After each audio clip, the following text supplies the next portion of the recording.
गजा पर सहूनी जाहिरियत रुकवाने के लिए सफारती कोशिशें। इजराइल के दुश्मन फलस्तीन के डिप्लोमेट्स अब भारत के प्राइम मिनिस्टर नरेंद्र मोदी जी से मदद की गुहार लगा रहे हैं। फलस्तीन के डिप्लोमेट्स भारत को इन्वॉल्व करने की मांग कर रहे हैं। इनकी जो बमबारी की जा रही है इसमें अर-रमाल का इलाका मुकम्मल तौर पर मलबे का ढेर बन चुका है।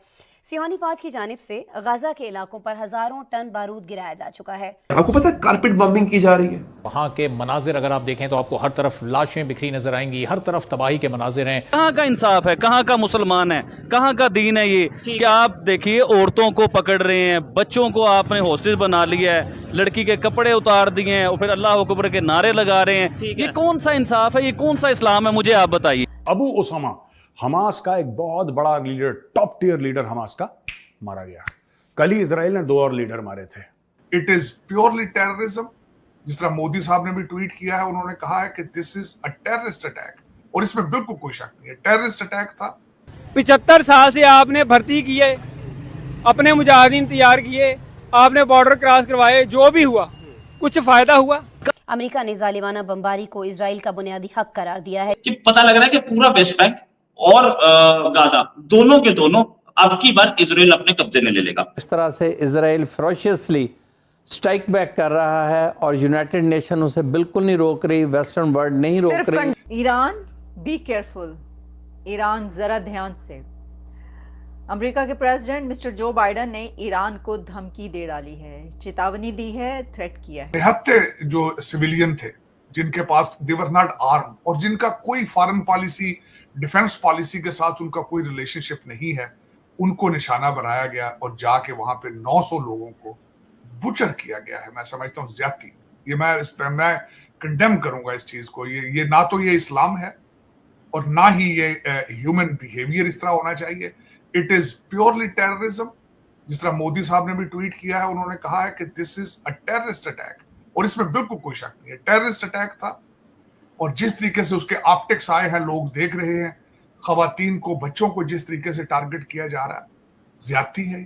और दूसरा, मैं as an observer, as a political scientist ये कहूंगा कि इसमें नुकसान अब दूसरी साइड पे भी सिर्फ सिविलियन का होगा। ये तो मैं ज्यादातर दुनिया के अंदर इस वक्त इस्लाम और ये रेडिकलिज्म और ये सारी चीजें बहसीते कारोबार हो रही है। ये कारोबार है।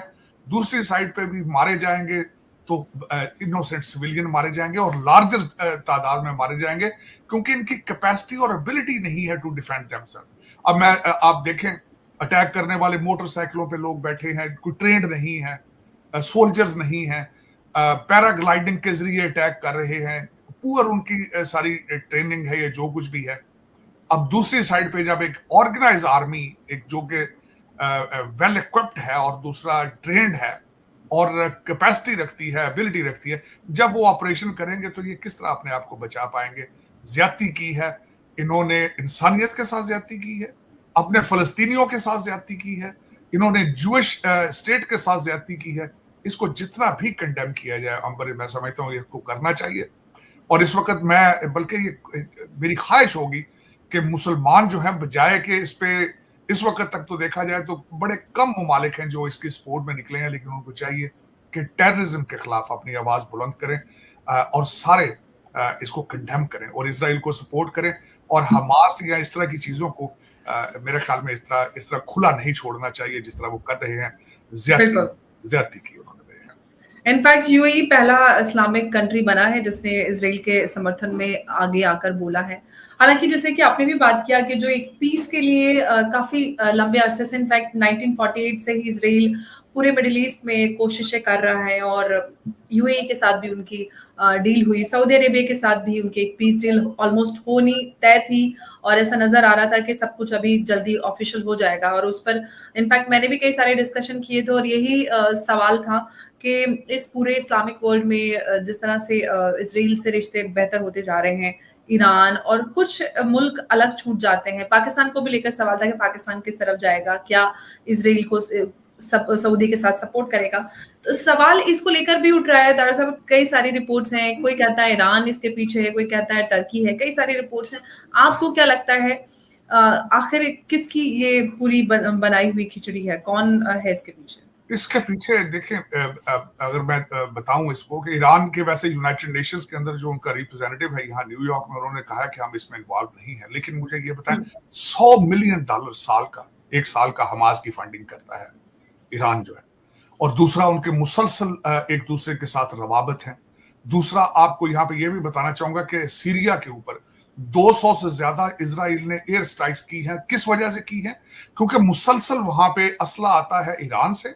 देखिए, मैं हमेशा इंसानियत की बात करता हूँ, और मेरे जो कमेंट है, मेरी जो बातें हैं ना, उससे कई पाकिस्तानी नाराज हो सकते हैं, कोई मुस्लिम कंट्री जो हैं, मुस्लिम कम्युनिटी नाराज हो सकती हैं, क्योंकि मैंने सच की बात करनी। कहाँ का इंसाफ है, कहाँ का मुसलमान है, कहाँ का दीन है ये कि आप देखिए औरतों को पकड़ रहे हैं, बच्चों को आपने हॉस्टेज बना लिया है, लड़की के कपड़े उतार दिए हैं और फिर अल्लाह अकबर के नारे लगा रहे हैं। ये कौन सा इंसाफ है, ये कौन सा इस्लाम है, मुझे आप बताइए। अच्छा आबिद भाई, उसमें लॉजिक ये दिया जाता है, देखे बात इन्होंने बड़ी लॉजिकल की है, ऑथेंटिक बात की है, लेकिन यही बात अगर हम किसी मौलाना से करेंगे, वो कहेंगे कि भाई उधर से भी तो इसराइल से भी बहुत जुल्म होता था, ये होता था, वो हमारे फलस्तीन की जो माएँ बहनें हैं उनके साथ, तो फिर अगर देखा जाए तो फिर फर्क क्या रह गया? पहले देखिए कोई प्रूफ कोई मैं आपको बताता हूँ, इसराइल करता था जो आप बात कर रहे हैं ना, इससे ये जंग आज से थोड़ी चल रही है, ये 100 साल से जंग चल रही है। अगर उससे पीछे जाएं तो 1000 साल पुराना ये सिलसिला है, लेकिन 100 साल से जो सिलसिला चल रहा है ना, अब उसमें देखिए अगर इसराइल कुछ करता था तो दुनिया उसके अगेंस्ट खड़ी भी होती थी। इंडिया मेरे ख्याल से 4 बार या 5 बार यूनाइटेड नेशन में इसराइल के खिलाफ वोट दिया इंडिया ने। 3 बार ऐसे। यार ये ऑथेंटिक न्यूज़ है जोन साहब, वो आप ये जरूर चलाइएगा। अच्छा, इसराइल के खिलाफ क्यों वोट दिया था? कि इसराइल उस टाइम फलस्तीन के बच्चों के साथ ज्यादती कर रहा था, औरतों के साथ ज्यादती कर रहा था, राइट की अगर वायलेशन हो रही थी, तो उस टाइम इंडिया खड़ा हुआ, उसने वोट दिया। आज इंडिया इसराइल के साथ खड़ा हुआ है, क्यों खड़ा हुआ है? उस चीज को भी तो समझिए आप। देखिए 5000 रॉकेट किसने पहले छोड़े, जंग का आगाज किसने पहले शुरू किया, लोगों को गिरफ्तार किसने पहले किया, औरतों के कपड़े किसने उतारे, अल्लाह अकबर के नारे कौन लगा रहा है, जुल्म कौन कर रहा है? तो जब आप जुल्म करेंगे तो फिर जुल्म बर्दाश्त करने की हिम्मत भी रखिए भाईजान। अगर मैं ऐसी बात करता हूँ तो मेरे पर फतवे लग